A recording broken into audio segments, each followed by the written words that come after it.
Hello বন্ধুরা, ফুচকা তো তোমরা সবাই অনেক খেতে ভালোবাসো, কিন্তু তার মধ্যে দই ফুচকা আমার সবচেয়ে প্রিয়। আর সে ঘরে তৈরি হলে তো কোনো কথাই হবে না। তাই আমি আজ সানডে স্ন্যাক্সে তোমাদের জন্য নিয়ে চলে এসেছি ইনস্ট্যান্ট দই ফুচকার রেসিপি। চলো দেখে নিই রেসিপিটা। প্রথমে আমরা কড়াইটাকে বসিয়ে দিব। বসিয়ে তার মধ্যে সামান্য তেল দিব।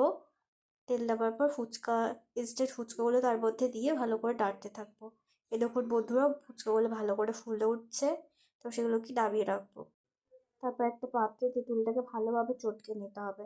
চটকে নেওয়ার পর সেই বীজগুলো আলাদা করে একটা বাটিতে সেটা আমরা ট্রান্সফার করলাম। তার মধ্যে 2 চামচ জল, 1 চামচ লঙ্কার গুঁড়ো, 1 চামচ লবণ, একটা ভাজা মশলার গুঁড়ো দেওয়া আছে। তার মধ্যে একটু চিনি দিলাম। এবার আলুগুলো ভালো করে ছুলে দেবো। ছুলে ভালো করে হাত দিয়ে সেটাকে চটকে দেবো। এবং এরপর এর মধ্যে কাঁচা লঙ্কা, ধনেপাতা কুচি, লবণ, লঙ্কার গুঁড়ো, ভাজা মশলার গুঁড়ো আর একটু লেবুর রস দিয়ে ভালো করে মেখে দেবো। এরপর সাবার টক জল দিয়ে সেটাকে ভালো করে রেখে দিতে হবে।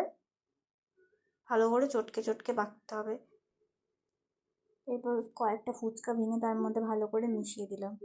এই যে বন্ধুরা, রেডি হয়ে গেছে। এরপর আমরা দইয়ের মধ্যে অল্প একটু বিট লবণ দিয়ে মিক্স করে নেব। এরপর ফুচকাগুলো ফাটিয়ে তার মধ্যে আলু মাখা ভরে দেবো।